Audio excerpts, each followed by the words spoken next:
কেন্দ্রীয় সরকারের আন্ডারে। কোনো আইন তুমি করলে না, তাকিয়ে তাকিয়ে দেখলে আর টাকার ভাগ নিলে। আর জনদোষ বন্ধুগণ, আমার নামে গিয়ে দোষ সাধু সেজেছেন কংগ্রেস, সিপিএম এবং বিজেপি ওই নেতারা হলেন নন্দরাম। আসল কথাটা আপনাদের বলি, আমি যদি মিথ্যে কথা বলি anybody can complain against of me, defamation করতে পারে, আমাকে জেলেও ঢোকাতে পারে যদি এই মিথ্যে কথা বলি। কিন্তু পাবলিক কি বলছি, আপনাদের লুকিয়ে চুরিয়ে কথা বলার লোক আমি নই।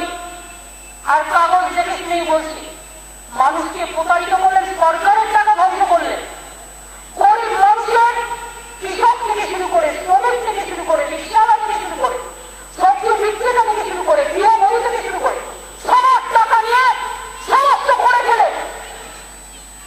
আমরা এই জীবনে লোকে জানতে পারলো, আমরা না আসলে লোকে জানতে পারবো না, কারণ কোন জিনিস ফেরত পেতেন না, এটা মাথায় রেখে দেবেন।